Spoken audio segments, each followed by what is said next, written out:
சங்கத்தின் தலைவர் திரு அழகு ஜெயபாலன் அவர்கள் பேசுவார்கள்.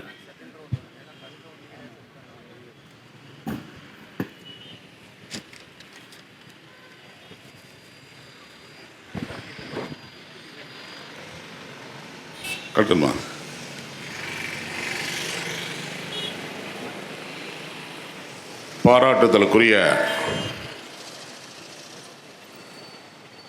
இந்த அமைப்பின் உண்ணாவிரத போராட்டத்தினுடைய தலைமை பெற்றிருக்கும் 84 வயது இளைஞர் வணக்கத்திற்குரிய ஐயா அவர்களே, பிற்படுத்தப்பட்ட சமுதாய உரிமைக்காக கூட்டமைப்பை ஏற்படுத்தி அதற்கு ஒரு பிள்ளையார் சொல்லி போட்டு அன்று முதல் இன்று வரை அவர் எந்த அளவிற்கு இந்த அமைப்பிற்காக தன்னுடைய முழு நேரத்தையும்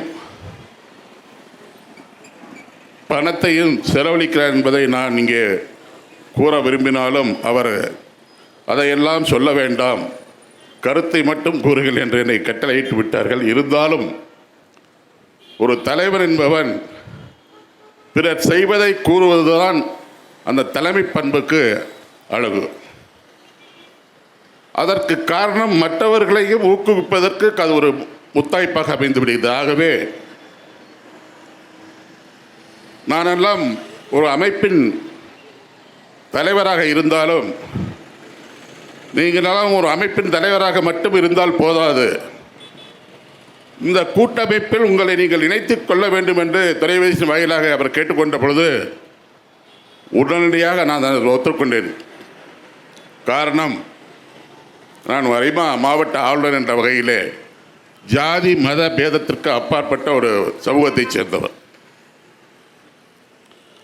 இருந்தாலும் அதை பற்றி நான் அதிகமாக இங்கே சொல்ல விரும்பவில்லை. நமக்கு உள்ள பிரச்சனைகளை மட்டும் நான் சொல்ல விரும்புகின்றேன். அதற்கு முன்பாக இதற்கு பிள்ளையார் சொல்லி போட்ட அடுத்த நாளே சிஏஜி பிரைட் என்ற ஹோட்டலிலே ஒரு 50 நிர்வாகிகளை அழைத்து மதிய உணவோடு ஒரு கூட்டத்தை முதல் கூட்டமாக நடத்தி காட்டினார். அதன் முதல் வெற்றியே முழுமை வெற்றி என்று சொல்லும் அளவில் அந்த கூட்டமே ஒரு வெற்றி கூட்டமாக அமைந்தது. அந்த வகையில் நான் அவர்களை வெகுவாக வாழ்த்துகின்றேன், பாராட்டுகின்றேன்.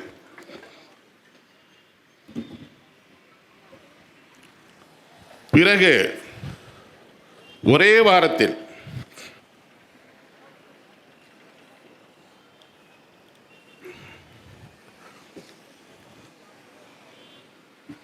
சுகுணா திருமண மண்டபத்திலே அந்த மண்டபம் குலுங்கும் அளவிற்கு ஒரு கூட்டத்தை ஏற்பாடு செய்து அதையும் ஒரு வெற்றி கூட்டமாக நடத்தி, அதைத் தொடர்ந்து திருச்சியிலே ஒரு கூட்டத்தை நடத்தி அதையும் இங்கே திருச்சியிலிருந்து வந்த நண்பர் சொன்னார், அதே போன்ற அதை ஒரு வெற்றி கூட்டமாக நடத்தி, அதற்கு இடையில்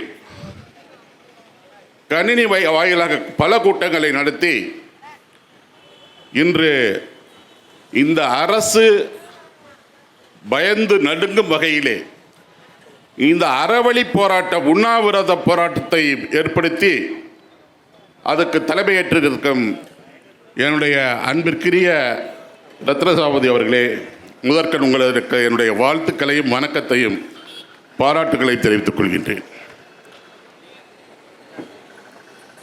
சார், நான் ஒரு உண்மை சம்பவத்தை சொல்கிறேன். அவருக்கு எனக்கு கிட்டத்தட்ட ஒரு 40 ஆண்டு கால நட்பு. நட்பு என்பது என்று சொல்லுவது இப்பொழுது நட்பு. முதலில் நான் அவரை சந்தித்தது ஒரு மோதலின் வாயிலாக. அது அவருக்கு அதாவது ஞாபகத்தில் இருக்குமோ இல்லையோ, நான் இப்போ சொல்லும் பொழுது அவர் நிச்சயமாக அதை நினைவுபடுத்திக் கொள்வார் என்று நான் நம்புகின்றேன். நான் கோவை வந்ததிலிருந்து ஆர்எஸ்புரத்தில் தான் தொழிலும் செய்கிறேன், வீடும் இருக்கின்றது. அவர் அப்பொழுது ஆர்எஸ்புரம் B2 ஸ்டேஷன் என்று இன்ஸ்பெக்டராக இருந்த பொழுது ஒரு கொலை நடந்தது கோவை DB ரோட்டிலே. அந்த கொலை செய்யப்பட்ட நண்பர் சாதி சொல்லலாம்ல சார்? விவேக் இல்லை, சாதி சொல்லலாமான்னு வேண்டாம். விவேக் என்ற இனிய நண்பர், குடும்ப நண்பர். அவருக்கும் அவர் நண்பர் உறவினர் தான் என்று நான் நினைக்கின்றேன். அவர் இறந்தவுடன் முதல் தகவல் கிடைத்தது. ஏன்னா அவர் கொலை செய்யப்பட்ட இடத்திற்கு மிக அருகிலே என்னுடைய வீடு. தகவல் கிடைத்த அடுத்த 2 நிமிடங்களில் நான் அந்த இடத்துக்கு போயிட்டேன். அங்கே யாருமே இல்லை. அது காலை நேரம். இது கதை இல்லை, உண்மை. 10 நிமிஷத்தில் சார் வந்துட்டாங்க. வந்தவொடனே முதல்ல கேட்டு, நீ யார் அங்கே நிற்கிறதுன்னு தான் கேட்டார். அது அவருடைய கடமை. அதை நான் குறைவாக சொல்ல விரும்பவில்லை. இருந்தாலும் என்னுடைய நல்ல நண்பர் இறந்து விட்டார், ஆகவே நான் இங்கே நிற்கிறேன் என்று சொன்னேன். இருந்தாலும் அதையெல்லாம் இப்போ சொல்லி நான் அது நேரத்தை எடுத்துக்கொள்ள விரும்பவில்லை. அவர் செய்த காரியம், அவர் ஆற்றிய பணி, கொலை செய்தவனுக்கு தண்டனை வாங்கி கொடுத்த ஒரு மிகப்பெரிய ஜாம்பவன். வெறும் அன்னைக்கு இன்ஸ்பெக்டர் தான். இருந்தாலும் கடமையே கண்ணியம் என்ற வகையில் கண்ணியமாக கடமையை ஆற்றியதால் அந்த கொலை செய்தவனுக்கு சரியான தண்டனை கிடைத்தது. அந்த வகையில் நான் என்னுடைய நண்பருக்காக இந்த நேரத்தில் நான் உங்களுக்கு நன்றியை சொல்ல விரும்புகின்றேன்.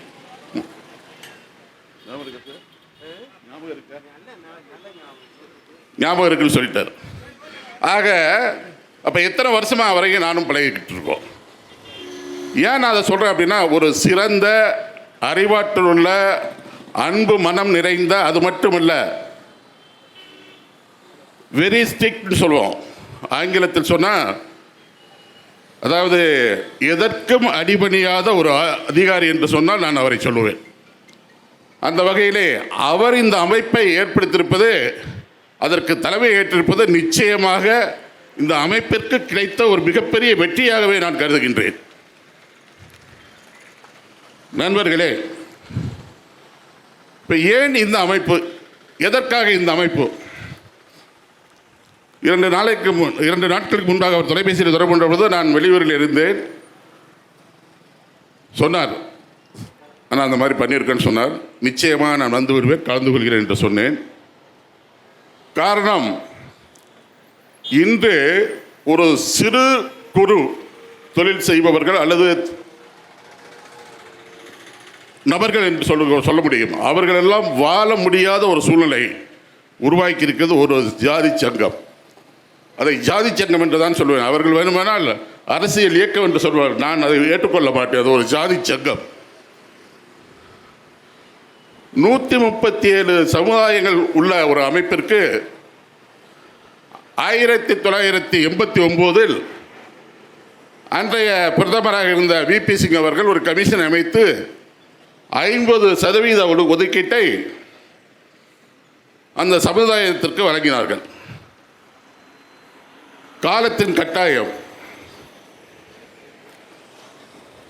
ஏன்னா சுகர் பேஷண்ட்னால ட்ரை ஆகிட்டே இருக்கு, வேற ஒன்றும் இல்லை.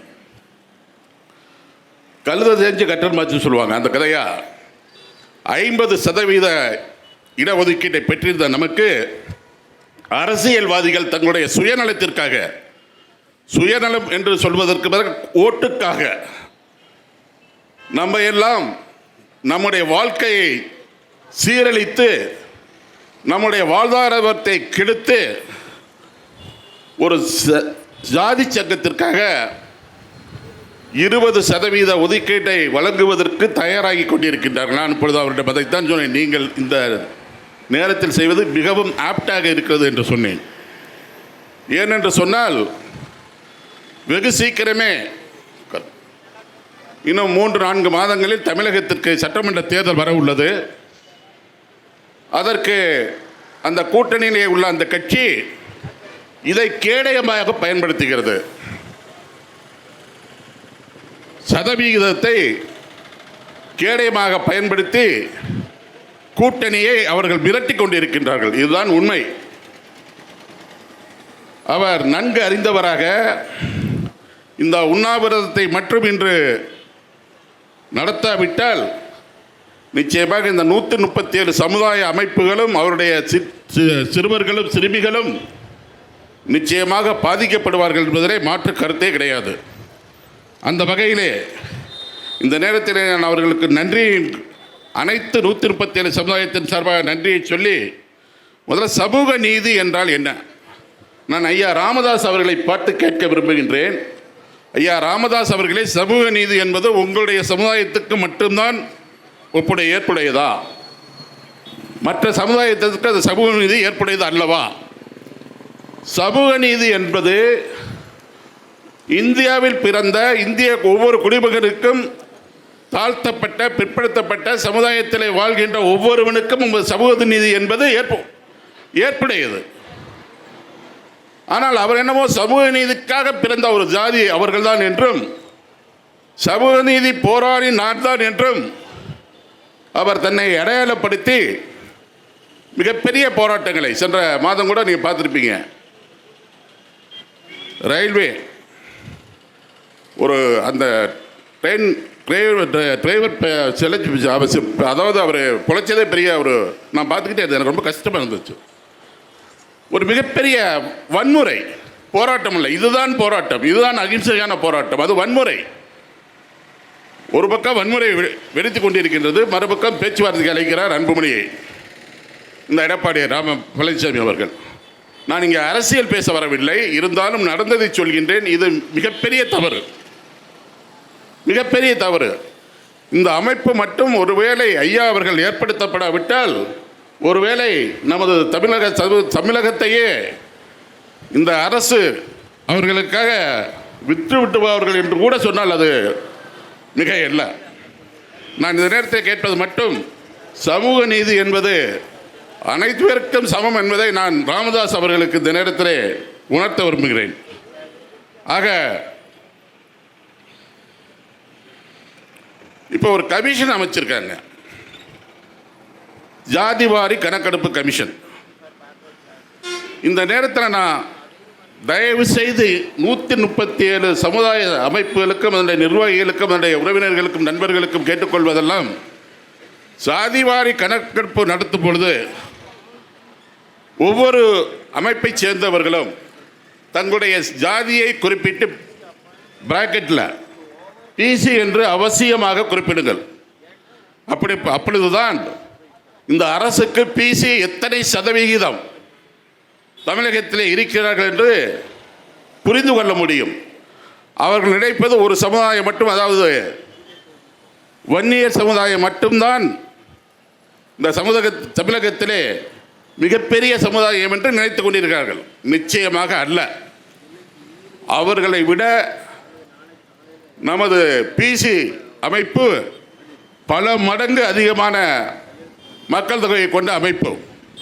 அந்த வகையில் இந்த அரசுக்கு நான் இந்த நேரத்தில் கேட்டுக்கொள்வதெல்லாம், இந்த கூட்டத்தின் வாயிலாக, இந்த போராட்ட கூட்டத்தின் வாயிலாக, உண்ணாவிரத கூட்டத்தின் வாயிலாக தயவு செய்து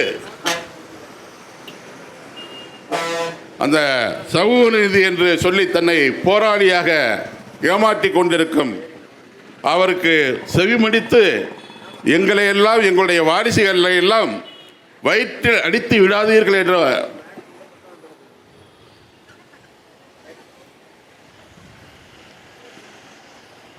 வார்த்தையை மட்டும் இந்த அரசு, தமிழக அரசுக்கு சொல்லி, இங்கே எனக்கு பிறகு அதிகமான நண்பர்கள் பேச வேண்டி இருப்பதால், இந்த ஜாதிவாரி கணக்கெடுப்பு வரும்பொழுது நமது மக்கள் அனைத்து சமுதாயத்தை குறிப்பிட்டு பிராக்கெட்டில் பிசி என்று குறிப்பிட வேண்டும். ஏன் என்று சொல்கிறேன் என்று சொன்னால், அப்படியாவது இந்த அரசுக்கு அறிவு பிறக்கிறதா என்பதை நாம் அறிய முடியும். அந்த வழியாக இதுவும் அந்த கமிஷனரை யார் தெரியுமா? ராமதாஸ் யாரை போட சொன்னாரோ அவரை தான் கமிஷனராக போட்டிருக்காங்க. இது என்ன சொல்லுது? ஒரு கிராமத்தில் ஒரு பழமொழி சொல்லுவாங்க, திருடன் கையில் சாவியை கொடுத்த மாதிரி. 20% விழுக்காடு கேட்கறது ராமதாஸ். சாதிவாரி கணக்கெடுப்புக்கு போட்டிருக்க கமிஷனர் குலசேகரன் என்ற ஐஏஎஸ் ராமதாஸ், நீதிபதி, ஒரு அந்த சமுதாயத்தை சேர்ந்தவர். இது எந்த விதத்தில் ஏற்றுக்கொள்ளக்கூடியது? ஆகவே நான் இந்த கூட்டத்தின் வாயிலாக இப்பொழுது கேட்டுக்கொள்வதெல்லாம், குலசேகரனை மாற்றிவிட்டு, குலசேகரன் என்ற நீதிபதியை மாற்றிவிட்டு நியாயமான நேர்மையான ஒரு நீதிபதியை நியமிக்க வேண்டும் என்று இந்த கூட்டத்தின் வாயிலாக நான் எல்லாம் கை தட்டுங்க. ஏன் உட்காந்துருக்கீங்க? அமைதி. மாற்ற வேண்டும் என்று எந்த பக்கம் கை தட்ட மாட்டேங்கிறீங்க? அனைவரையும் கைத்தட்டி உற்சாகப்படுத்தினால் மிகவும் சீரியஸ்னஸ் உங்களுக்கு புரிய மாட்டேங்குது. மிகவும் வரவேற்பாக இருக்கும். அனைவரும் கைத்தட்டி வரவேற்கும் என்று கேட்டுக்கொள்கிறோம். நான் எனக்காக கைதட்டி சொல்ல, உங்களுடைய வாரிசுகளுக்காக, வருங்கால சந்ததியினருக்காக நீங்கள் கைதட்டி இந்த சமுதாயத்தை பாழ்படுத்திக் கொண்டிருக்கும் ராமதாஸ் அவர்களுக்கு தெரியப்படுத்த வேண்டும் என்ற வகையிலே தான் நான் அதை சொல்லுகிறேனே தவிர என்னுடைய பேச்சுக்காக நீங்கள் கைதட்டுங்கள் என்று நான் சொல்லவில்லை. நண்பர்களே,